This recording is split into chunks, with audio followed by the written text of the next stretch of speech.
वक्रतुंड महाकाय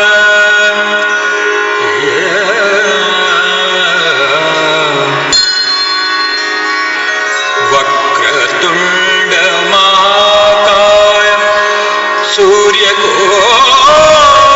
समप्रभा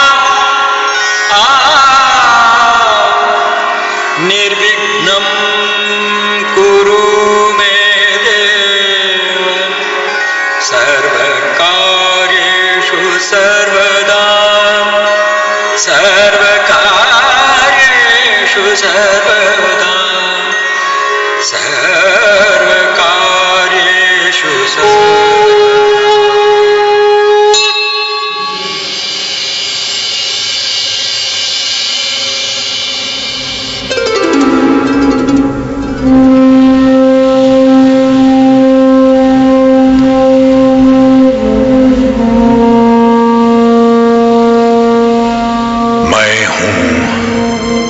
खजुराहो के शिल्पकार की आत्मा। मैंने उस स्वर्णिम युग में जन्म लिया जिसमें राजसिक संरक्षण एवं उत्तम कला एक ऐसे गठबंधन में बंध गए कि वास्तुशिल्प जा पहुंची अपनी चरम सीमा पर।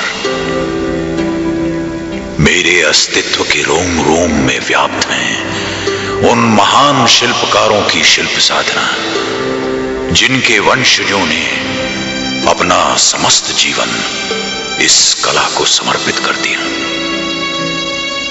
चंदेल राजाओं द्वारा निमंत्रित भारतवर्ष के कोने कोने से आए थे हम सभी कलाधर, जिन्होंने इन अद्भुत देवालयों की रचना की। 1000 वर्ष की लंबी आयु में मैंने देखे हैं गौरवशाली साम्राज्य, कला पारखी महाराजाधिराज और साक्षी रहा हूं उनके साकार होते हुए सपनों का।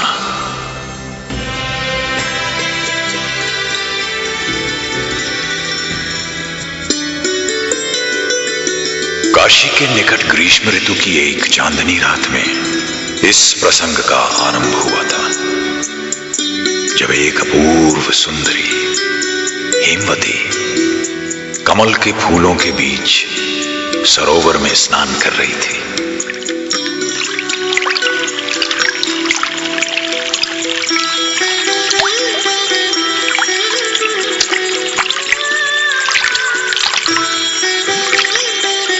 वो सुंदर थी, इतनी सुंदर कि स्वयं रात्रि के देवता चंद्रमा उस पर मोहित हो गए।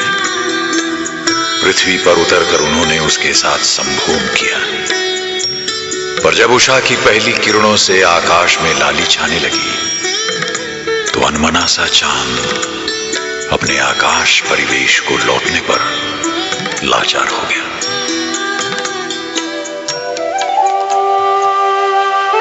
ओ लावण्य मई, अब तुमसे विदा लेनी ही होगी। प्राणनाथ, आपसे बिछड़कर मैं जीऊंगी कैसे? प्रिय, तुम एक पुत्र को जन्म दोगी जो बनेगा एक प्रतापी सम्राट और स्थापना करेगा महान चंद्रवंशी चंदेल साम्राज्य की।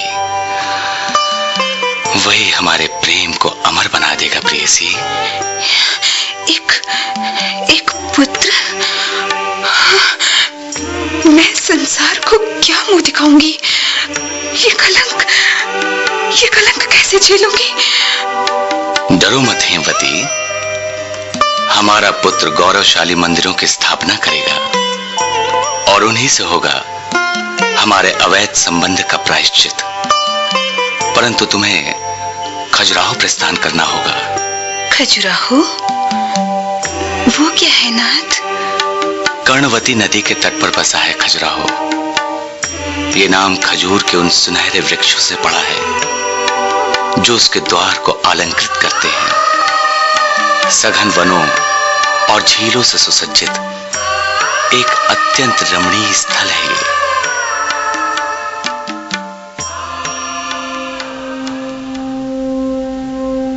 यूं हेमवती खजुराहो पहुंची, जहां उसने चंद्रवर्मन को जन्म दिया। कहते हैं कि उसने ही अपनी माता के पाप का प्रायश्चित करने हेतु 85 मंदिरों का निर्माण करवाया।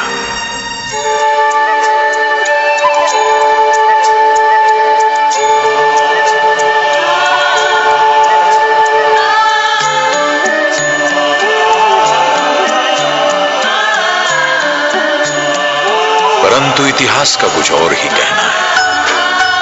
उसकी धारणा है कि इन अद्भुत मंदिरों का निर्माण 10वीं और 12वीं शताब्दी के मध्य चंदेल राजाओं द्वारा हुआ। उत्तर भारतीय प्रतिहार राज्य के विधायक चंदेल शक्तिशाली होते जा रहे थे। चंदेल वंशी प्रतिहार राजाओं के नाम पर निरंतर तलवार खींचते और खजुराहो की पहाड़ियां अक्सर सेना के डंकों और तुरहियों के शोर से गूंजती।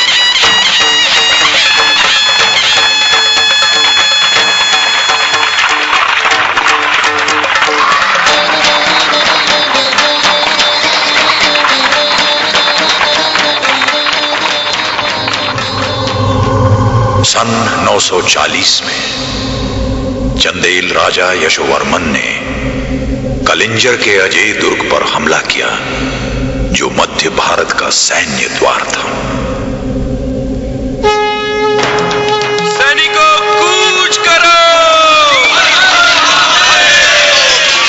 बढ़े चलो।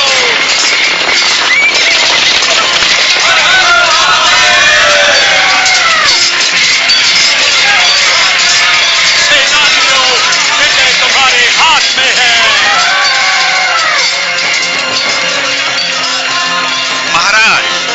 कालिंजर का दुर्ग अब हमारा है। धन्य हो प्रभु, धन्य हो।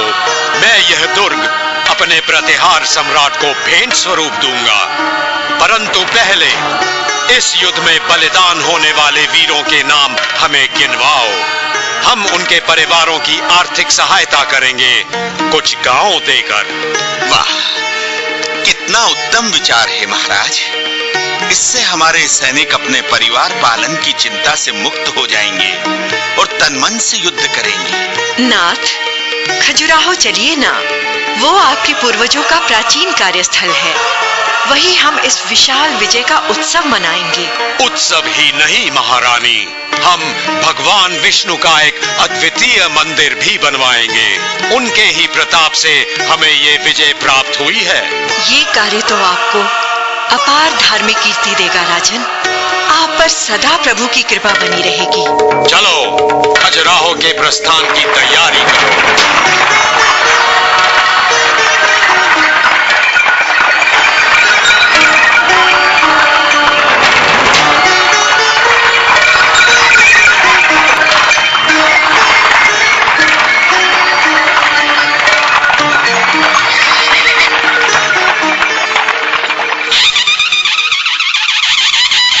यशोवर्मन पारंपरिक तेज और प्रताप से शोभायमान खजुराहो पधारे।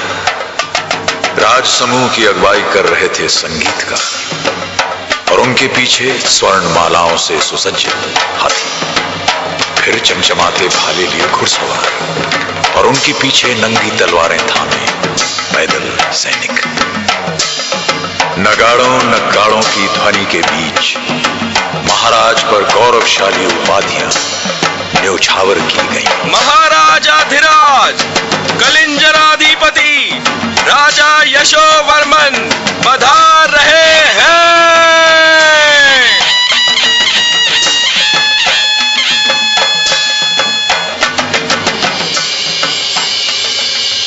आर्यजन, यही है वो स्थान। यहीं पर हम अपने मंदिर की स्थापना करेंगे।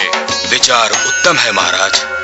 आपके पूर्वजों द्वारा निर्मित मंदिरों के कारण यह स्थली पहले ही पवित्र हो चुकी है।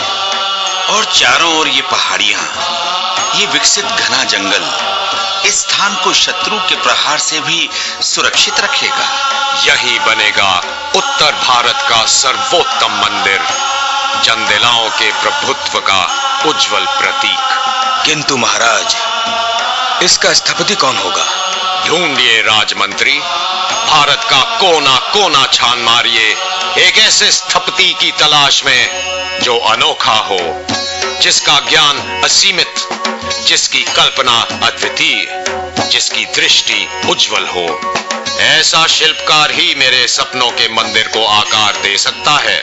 महाराज, एक व्यक्ति है ठीक वैसा ही जैसा आप ढूंढ रहे हैं। सुना है इस संसार के रचयिता विश्वकर्मा की ही भांति है। अच्छा, क्या उसे वेद ज्ञान है, मंदिर वास्तु समझता है, यंत्रकार और गणितज्ञ भी है?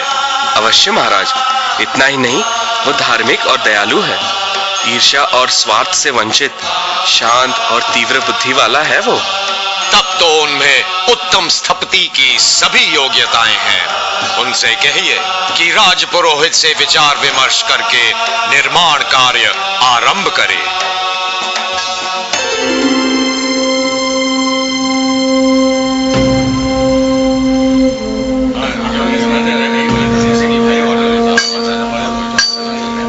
शिल्पकार ने मंदिर की वास्तु योजना बनाई। मंदिर की भूमि जीवन तन्मय होकर जुट गए अनगिनत श्रमिक और शिल्पकार यशोवर्मन के स्वप्न को साकार करने। दिन प्रतिदिन श्रमिक विशाल शिलाखंड ढोते और शिल्पकार कार्य प्रारंभ से पहले अपने शरीर को पवित्र करने का अनुष्ठान करते तथा योग से मन में स्थिरता लाते। अनुभवी आचार्य अपने शिष्यों को कला के सार का ज्ञान भी कराते जाते। हाँ तो पुत्र, इस शिला में ढलेगी स्वर्ग की अप्सरा। याद है वो मापदंड जो मैंने सिखाए थे? जी गुरुजी। हथेली बराबर उसका मुख होगा, 5, 9 या 13 हथेलियों बराबर उसका शरीर, थोड़ी माथे से आधी। ठीक ठीक, तुम्हें पाठ कंठस्थ है। किंतु गुरुजी, इस प्रतिमा में प्राण और चेतना कैसे जागृत करें? गति से पुत्र, शरीर के भाग को विभाजित करके। देखो, इस चित्र में शरीर का त्रिभंग, सिर एक दिशा में मुड़ा हुआ, शरीर दूसरी दिशा में और घुटना यूं मुड़ा हुआ। वाह गुरुजी, ऐसा आभास होगा कि पत्थर की नायिका जीवित होकर मंदिर से धरती पर पग रखने वाली है। किंतु गुरुजी, मंदिर में इतनी नारी प्रतिमाएं क्यों अंकित की जाती हैं? जैसे धर्मपत्नी बिना वंश नहीं फलता, वैसे ही नारी चित्रण रहित मंदिर भी सार्थक नहीं होता। गुरुजी, अब देवताओं की आकृति के बारे में कुछ ज्ञान कराइए। पहली बात तो यह है कि ईश्वर का वर्णन असंभव है।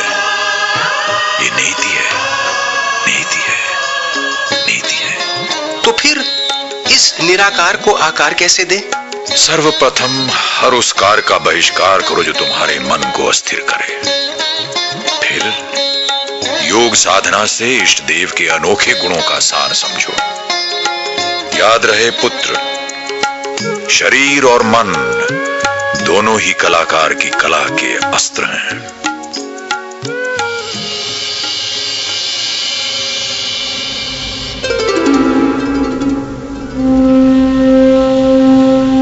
यशोवर्मन मंदिर निर्माण की प्रगति परखने प्राय यहां आते।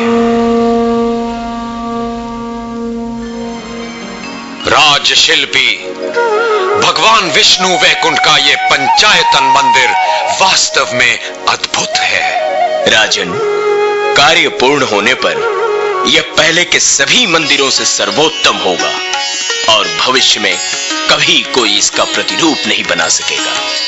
हमने आपसे विशाल निर्माण का आग्रह किया था, किंतु यह तो हमारी परिकल्पना से भी कहीं अधिक भव्य है।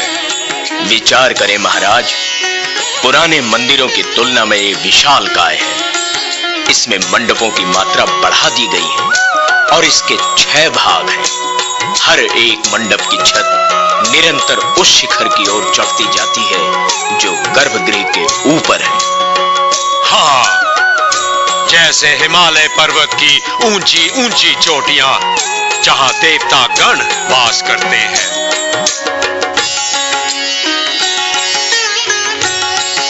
राजगुरु का कहना है कि मंदिर के समीप एक तालाब अवश्य होना चाहिए, जहां भक्तगण ईश्वर दर्शन से पहले स्नान कर सकें। भगवान, यहाँ की भूमि के उतार चढ़ाव से यह संभव है कि निकट स्थित सरोवर को ही यहाँ तक बढ़ा दें। तुरंत कार्य का आरंभ किया जाए। हम इस तालाब को नाम देंगे सागर।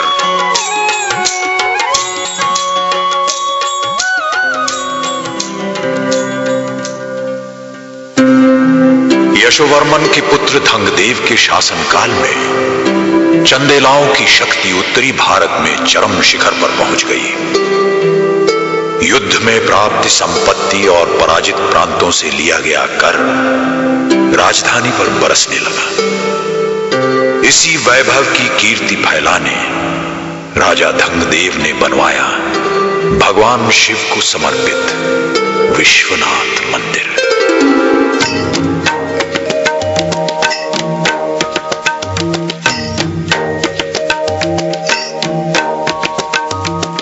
मंदिर की स्थापना राजसी ठाठ बाट से की गई और महाराज धंगदेव को सोने और अनमोल रत्नों से तराजू में तोला गया। राजन, तुला आपकी प्रतीक्षा में है, कृपया आसन ग्रहण करें। अवश्य गुरुदेव, अवश्य। तुलादान प्रारंभ करें।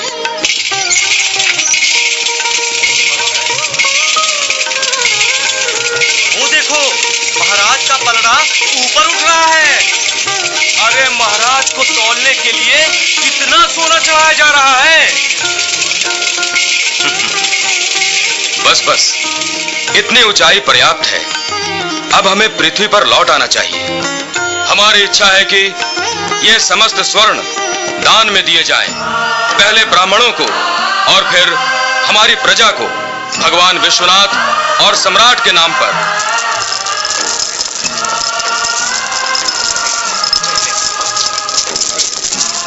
महाराज की जय हो, महाराज के प्रताप की जय हो, महाराज के शौर्य की जय हो, महाराजाधिराज राजा धंगदेव की जय हो। आइए राजशिल्पी चिच्छा, पधारिए। आपकी मनोहारी संरचना ने हमें मंत्रमुग्ध कर दिया है। राजन, ईश्वर की महिमा और अपने राजन की सेवा से ही हम कृतार्थ हुए। किंतु आर्य, कुछ लौकिक उपहार भी तो आवश्यक होते हैं। मंदिर के अनुष्ठान पर आपको अर्पित है कुछ गांव, जिनकी आय से आपका और आपके परिवार का पालन होगा। धन्य हो राजन, धन्य हो। अरे, ये कविवर राम तो नहीं? हमारे समक्ष आइए। हमने आपकी काव्यकृति का बड़ा गुणगान सुना है कविवर। राजन, हृदय से निकला एक महिमा गान है अपने चंदेल शासकों और भगवान विश्वनाथ का। हमें भी सुनाइए कविराम, भगवान की कीर्ति का गान। विटप विकट वटाना अजाय मानाय बीज भूताय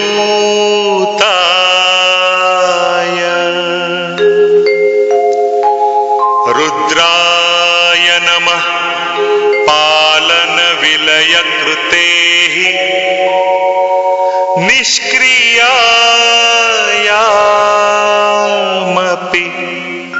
सुंदर, अति सुंदर। आपकी स्तुति ने हमारा मन हर लिया है कविवर। हमारी ओर से यह स्वर्ण मुद्राओं की थैली स्वीकार कीजिए। और अब राजगुरु, जो आज से इस मंदिर की सेवा में रत रहेंगे, ये गौधन, अनाज और खेत आपको भेंट स्वरूप देते हैं, ताकि आप दैनिक चिंताओं से मुक्त होकर चित मन से ईश्वर की आराधना कर सकें।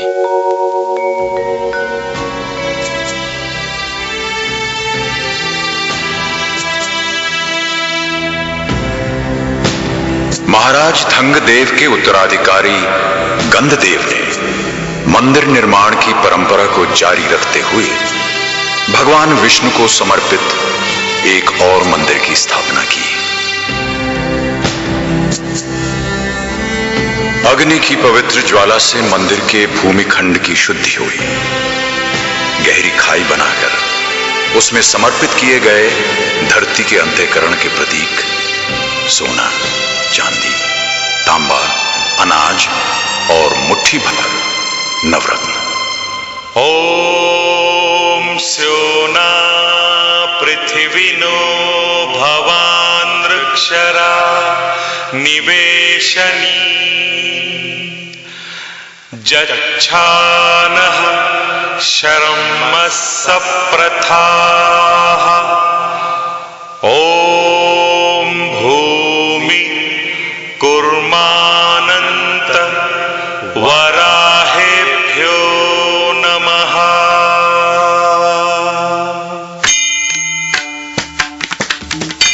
अंततः उसमें मूर्ति की स्थापना की गई। राजा सपरिवार इष्ट देव के चरणों में प्रथम भेंट अर्पित करने वहां पधारे। देखो, वो देखो, महाराज पधार रहे हैं। वाह, क्या मनोरम दृश्य है। हाँ भाई हाँ, अद्भुत, कितना सुंदर दृश्य है। वाह, सुंदर। नाथ, सुगंधित पुष्पमालाओं और आम्रपत्र से सुशोभित हमारा मंदिर कितना मनोरम प्रतीत हो रहा है। गगन में जगमगाते ये कलश और फहराते हुए ये ध्वज, सुंदर, अति सुंदर। महारानी, निसंदेह हमारे पूर्वजों के निर्मित देवालयों के मध्य ये मंदिर रत्न की भांति शोभायमान है। सुनिए, संध्या की मंद वायु में डूबते उभरते ये सुरीले उपासना स्वर कैसे मनभावन है। इदं विष्णुर्विचक्रमे त्रेधानि दधे पदम् समूढमस्य पाघुं सुरे स्वाहा।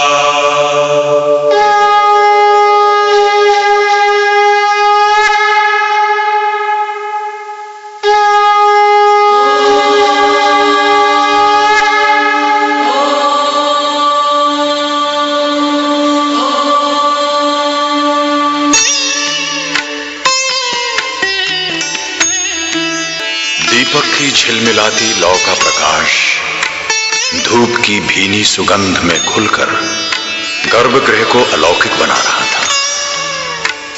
राज दंपत्ति ने पूजा में सृष्टिकार को पंच तत्व अर्पित किए।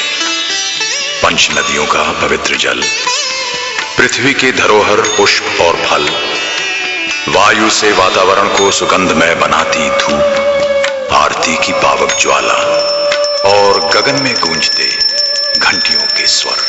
ओम नमो भगवते वासुदेवाय। ओम नमो भगवते वासुदेवाय।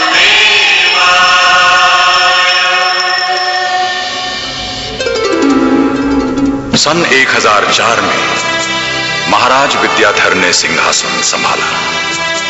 उसी वर्ष सूर्य ग्रहण के अवसर पर उनकी पटरानी सत्यभामा अन्य रानियों सहित मंदिर आईं। उनकी अलंकृत टोली अशुभ पहर समाप्त होते ही देवस्थान पहुंची। आकृष्णेन रजसा वर्तमानो निवेशयन्नमृतं मद्यं च हिरण्ययेन सवितारथेन देवो जाति भुवनानि पश्यन्।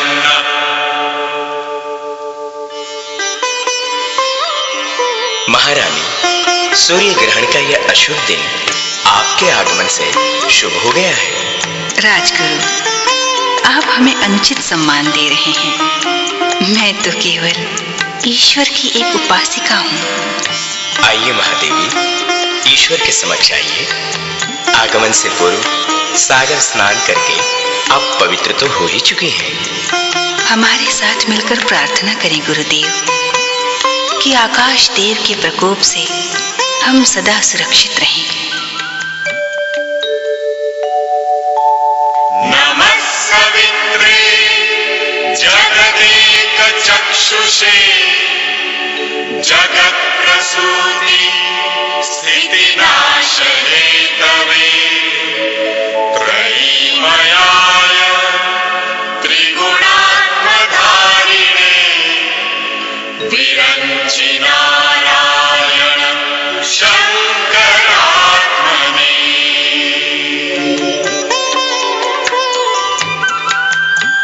और अब मंदिरों के सभी पुरोहित गणों को आमंत्रित करें। वे उत्सुकता से आपकी प्रतीक्षा में हैं। ऐसा उल्लेख है कि सूर्य ग्रहण के प्रकोप से संबंधित दोष ब्राह्मणों को दिए हुए दान से मिट जाते हैं। अतएव आप सब ये भूमि दान स्वीकार करें। मेरी कामना है कि आप और आपके वंशज ईश्वर आराधना में फूले फले। महारानी सत्यभामा की जय हो।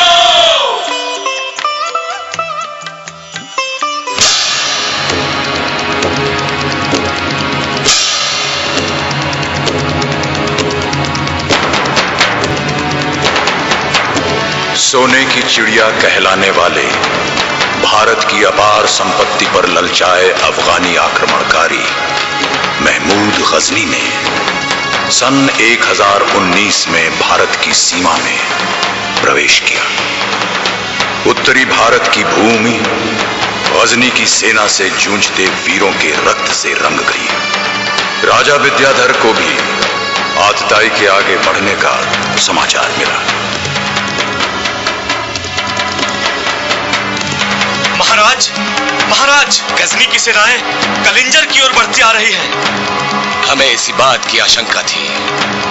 हमारे सहयोगी शासकों को संदेश भेजो। कहो कि इस आपत्ति का सामना संगठित होकर ही किया जा सकता है। हर कार्य कूच को तैयार है महाराज। मेरे लिए कोई और आदेश? सेना को तटस्थ करो। महोबा की सेना को कलिंजा प्रस्थान का आदेश दो। घुड़सवार, हाथी सवार भी अन्य सैनिकों सहित कूच की तैयारी करें।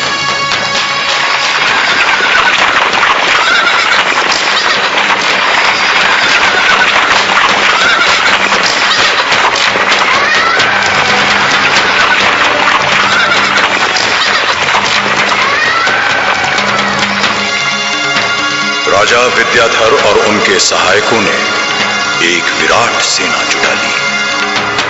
उनकी संगठित शक्ति ने महमूद गजनी के पांव उखाड़ दिए और उसे पीछे हटने पर लाचार कर दिया।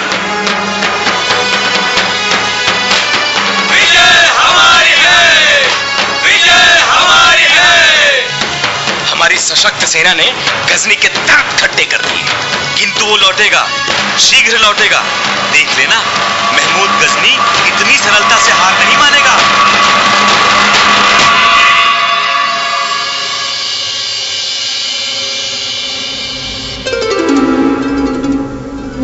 महमूद गजनी लौटा 3 वर्ष बाद। एक बार फिर कलिंजर के दुर्ग पर घेरा डालने। दिन और मास बीतते गए, परंतु गजनी सेना दुर्ग की दृढ़ सुरक्षा न तोड़ पाई। अंततः एक सम्मानपूर्वक समझौता हुआ। गजनी के सैनिकों ने दुर्ग से घेरा उठा लिया, विद्याधर से परास्त होकर।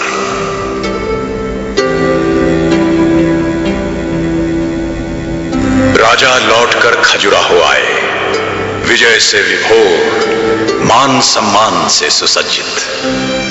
विजयोल्लास में राजा ने कंदरिया महादेव मंदिर का शिलान्यास किया, कैलाशपति शिव की स्तुति में। राज्य के स्थपतियों ने यहां के पूर्व रचित मंदिरों का गहरा अध्ययन किया।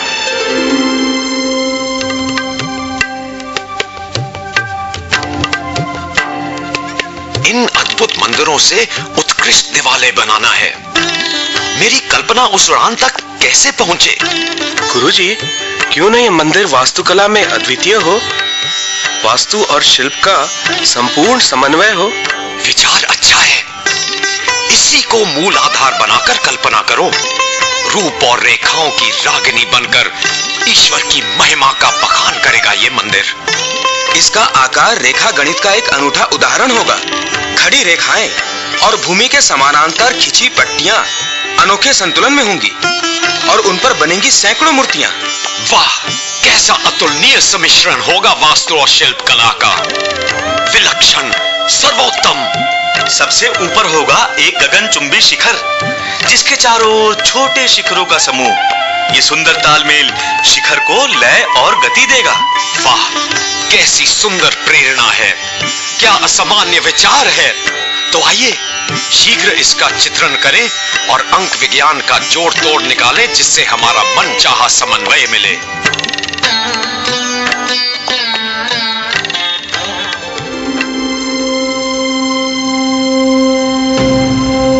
संरचना आरंभ हुई और धीरे धीरे एक शिला पर दूसरी शिला धरते धरते मंदिर का रूप उजागर होने लगा।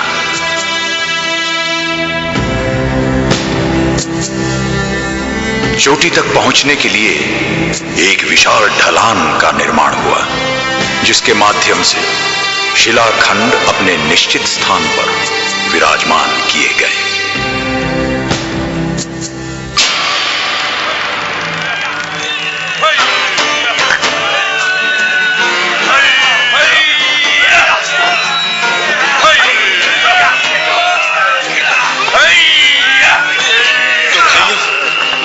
अंतिम शिला रखने का समय आ गया है। रस्सियां बन गई, खींचो ऊपर।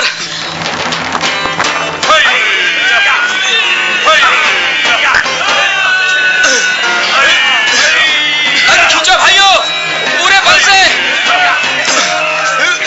ओहो, बहुत भारी है, मेरी तो मांसपेशियां तर गई हैं। धीरज रखो मित्रों, धीरज। याद रहे ये ईश्वर की सेवा है, सेवा।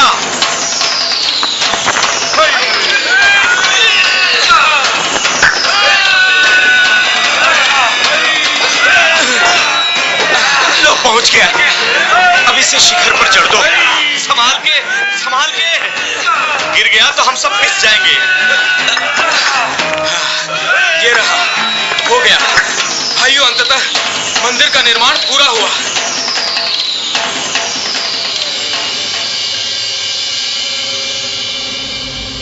वास्तुकार और स्थपति ने अपने इस पवित्र श्रम से मिले धार्मिक पुण्य को राजा को समर्पित किया।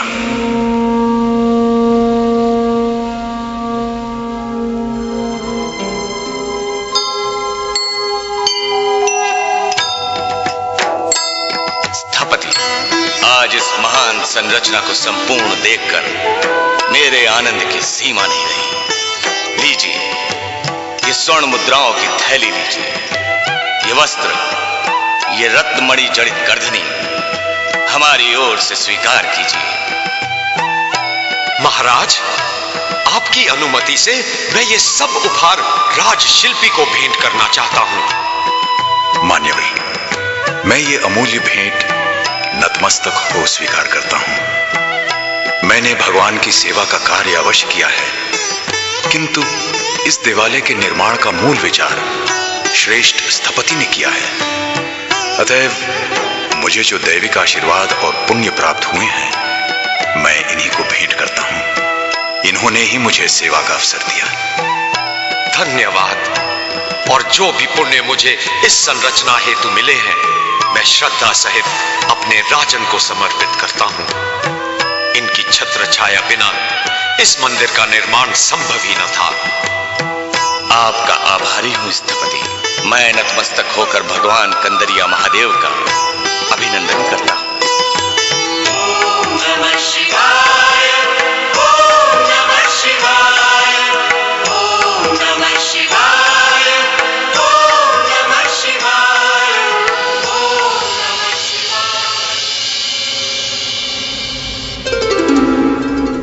हमें कतई न भूलना चाहिए कि मंदिर चाहे निसंदेह कलापारखी राजाओं के संरक्षण से ही बने, पर इनमें योगदान है अनगिनत श्रमिकों के परिश्रम का, शिल्पकारों के अनंत पीढ़ियों का, जो इसी कार्य में लीन जीते रहे, मरते रहे।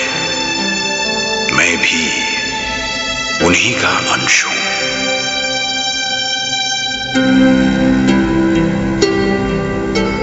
खजुराहो के निडर कलाधर, अमर शिला में गान तुम्हारा।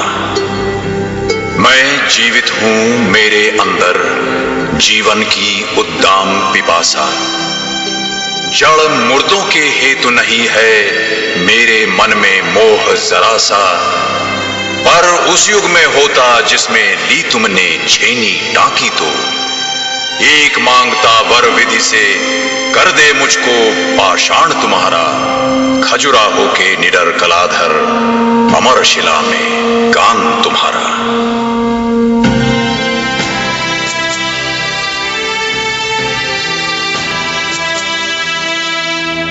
ऐसी थी चंदेल राजाओं की धार्मिक प्रवृत्ति, और ऐसी थी उस राज्य की आर्थिक समृद्धि कि यहां अनेकों मंदिर बनते रहे। इस पवित्र स्थली में निरंतर राज परिवार के उपासकों, उनके अधीन दासों और राजपुरोहितों का भक्ति कार्य चलता रहता है।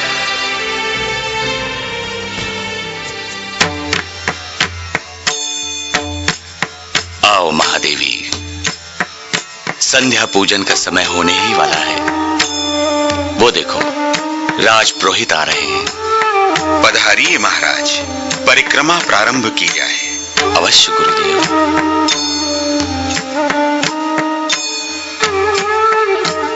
ध्यान दें श्रीमान कि दैनिक जीवन की सभी क्रियाएं मंदिर की जगती पर अंकित है, इसलिए कि मंदिर के भीतर जाने के पूर्व हम अपने जीवन के हर रूप पर दृष्टि डाल सकें।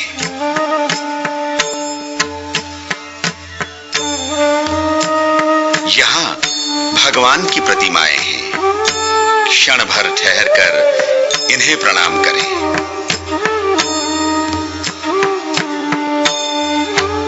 यहाँ अंकित हैं अप्सराएं जो समृद्धि का प्रतीक हैं। तनिक ठहरें, इनकी तीखी चितवन, संकुचित कटी, इनका ये मादक लावण्य, इसे निहारें, इनके रूप को सराहें, शांत चित्त से, बिना उत्तेजना के। यहां वर्णित हैं प्रेम दृश्य। इन प्रेमियों के मुख पर निर्मल समर्पण है राजन। आगे बढ़ें और सांसारिक जीवन के इस अंश को भी त्याग दें। मनुष्य शारीरिक सुख से विलग्न होकर ही तो आत्मिक शांति पाता है। न भूलें राजन कि प्रेम क्रीड़ा एक प्रबल प्रतीक है उस क्षण का जब शरीर अहम को त्याग देता है, किंतु उससे बढ़कर भी ये प्रतीक है प्रसव की दिव्य क्रिया का।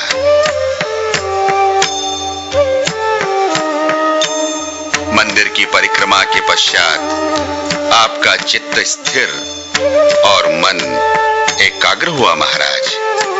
अब आप ईश्वर निवास में प्रवेश कर सकते हैं।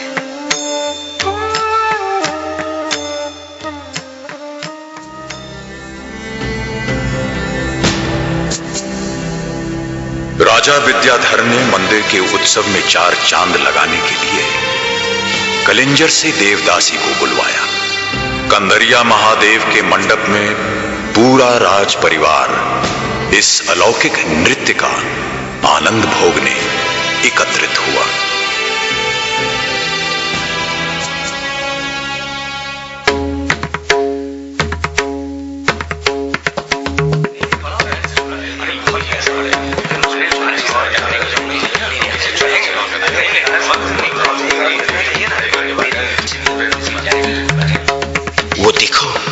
नर्तकी मंदिर में आ रही है। कितनी सुंदर है। 16 श्रृंगार किए हैं इसने। कैसी मादक रमणी है। स्वर्ण और लाल रंग के वस्त्र और ऊपर से ये चमचमाते आभूषण। पूरी देव वधू सी दिखती है। अपने गुरु और राजा को प्रणाम कर अब वह प्रभु की ओर बढ़ रही है। देखो, नृत्य आरंभ हुआ।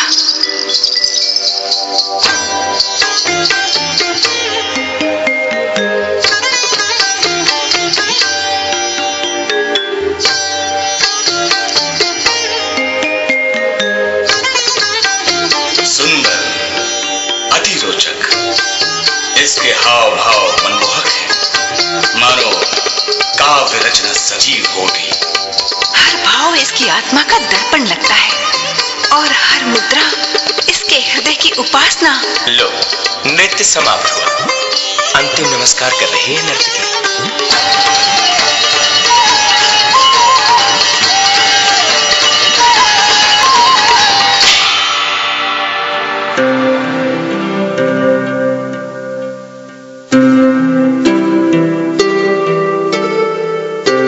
दिन के समय मंदिर के सजीव प्रांगण में हर ओर उपासना के स्वर गूंजते, किंतु प्रातःकाल यहां शांति का वास होता। प्रभात लालिमा का पहला आभास होते ही भक्तजन तालाब में स्नान करते, गायत्री मंत्र का जाप करते हुए सूर्यदेव को जल अर्पण करते।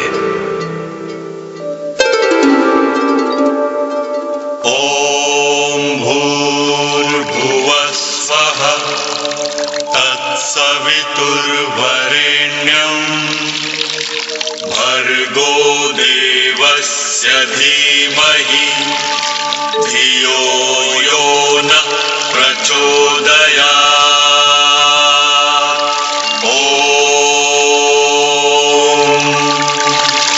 ॐ भूर्भुवः स्वः तत्सवितुर्वरेण्यं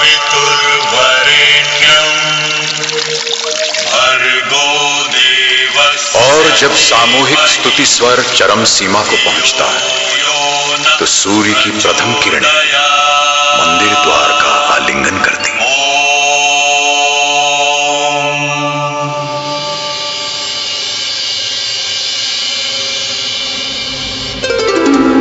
राजा विद्याधर का निधन सन 1029 में हुआ। उनके उत्तराधिकारी सैनिक कुशलता में अपने पूर्वजों की भांति दक्ष न थे। इधर राज्य पुराने शत्रुओं और नए मुसलमान आक्रमणकारियों के हमले से डामाडोल हो रहा था। धीरे धीरे कलिंजर और महोबा चंदेलाओं के आवास बन गए। उधर खजुराहो भी सुरक्षित ही रहा, क्योंकि उसके चारों ओर घने जंगलों और पहाड़ों का पहरा था। युद्ध में व्यस्त राजा मंदिरों की उपासना न कर सके। उनकी उदासीनता का शिकार बने ये मंदिर। इनके प्रांगण सूने होते गए। हम शिल्पकार भी धीरे धीरे बिखर गए। खजुराहो वीरान हो गया। योगियों की एक टोली ने मंदिर के प्रांगण में कुछ समय तक पड़ाव डाला। ये प्रसिद्ध चिकित्सक थे। सन 1335 में प्रसिद्ध इतिहासकार और पर्यटक इब्न बतूता खजुराहो पहुंचे। ये लक्ष्मण मंदिर की स्थापना से लगभग 400 वर्ष बाद की बात है।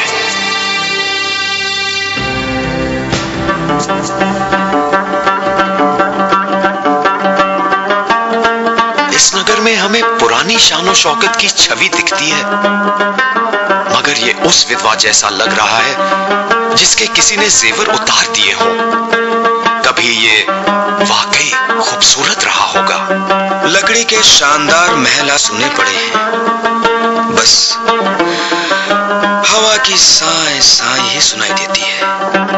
मंदिर के अहाते भी उजाड़ हैं। हुजूर, यहाँ कुछ योगी ठहरे हैं। इलाज में उनकी बड़ी शोहरत है। आप उनसे जरूर मिलें। मुझे उनके पास ले चलो।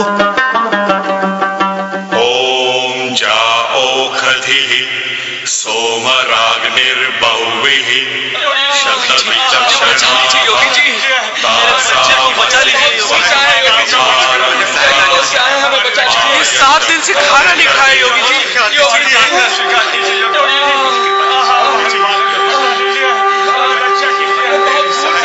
हुजूर, मैं एक मुसलमान हूँ। जाति और धर्म का कोई अलगाव नहीं पुत्र। मैंने आपकी बड़ी ख्याति सुनी है। चिकित्सा के लिए आया हूँ हुजूर।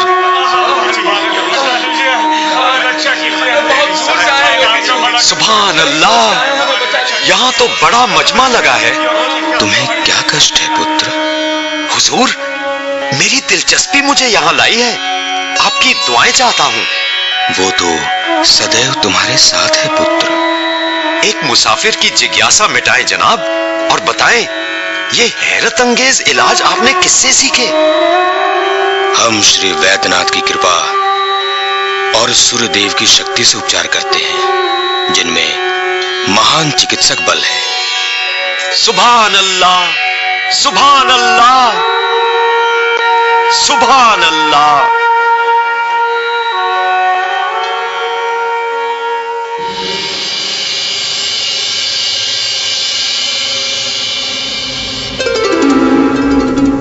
देखते देखते खजुराहो एक भूली बिसरी याद बन गया। उसके महान मंदिर कटीले जंगलों के चंगुल में जकड़ गए और लताओं ने कलशों को घेर लिया। धधकती गर्मी ने मंदिरों के आकार में दरार डाल दी। भूचाल ने पृथ्वी का सीना हिला दिया। शिखर के चबूतरे टूटे और सदियों की धूल में सब कुछ सिमट गया। सन 1838 में एक अंग्रेज अफसर कैप्टन टी.एस. बर्ट मध्य भारत का नक्शा बनाते समय यहां से गुजरा।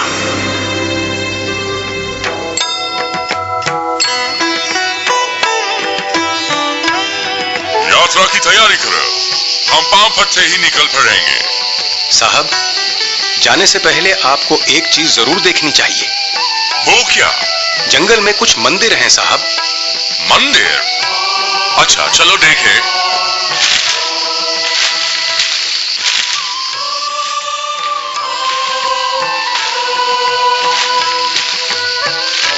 वो देखिए साहब, वहां आपके सामने। ओह, ये आदमी वाकई सच ही बोल रहा है।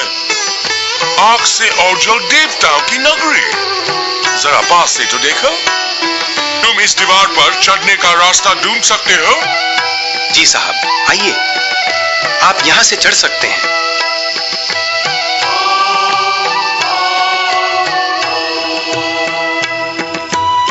क्या गजब की मूर्तियां हैं। संत तराशों ने जादू जगा दिया है। साहब, किसी समय यहां राजभक्तों की भीड़ थी, जिनके भजन से आकाश गूंजता था।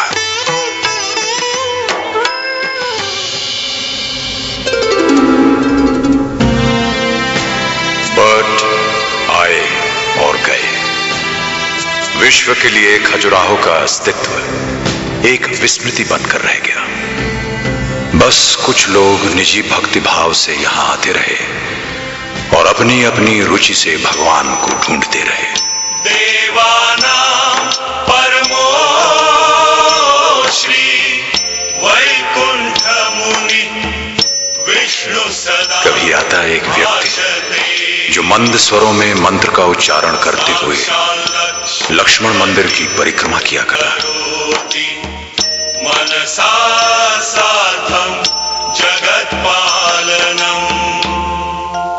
विश्वनाथ मंदिर में अक्सर एक स्त्री पांव से कांटा निकालती अप्सरा की मूर्ति के आगे पल दो पल ठहर जाती। मैं यहाँ मानव जाति की पीड़ा का अनुभव करने आती हूँ। कर्म ही दुख का कारण है और यही हमें उत्साह और प्रेरणा भी देता है सुकर्म करने की।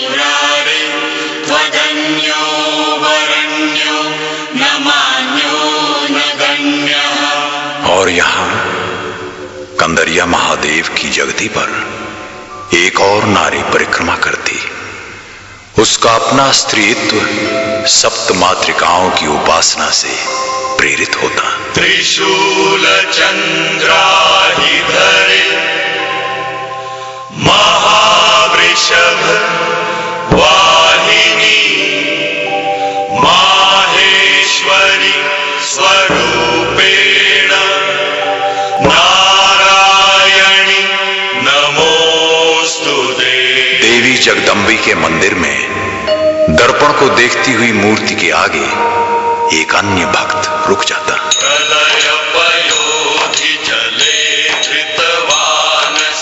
यहाँ मुझे आभास हो रहा है ये संसार केवल माया है, इसका न कोई अर्थ है न तथ्य, ये नश्वर है। जैसे ही अहम और ब्रह्मन एक रूप होते हैं, ये लुप्त हो जाता है, परमात्मा में समा जाता है।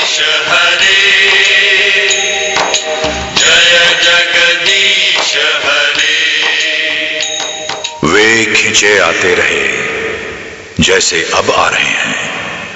अनगिनत लोग देवालयों की विशिष्ट शिल्पकला से वशीभूत होकर उन मंदिरों से आकर्षित जिनमें जीवन का हर रस अपना उल्लास लिए हुए है, आते रहे हैं जीवन तृष्णा से प्यासे एक खोज में, खोज सत्य की, संतोष की, समन्वय की और शांति।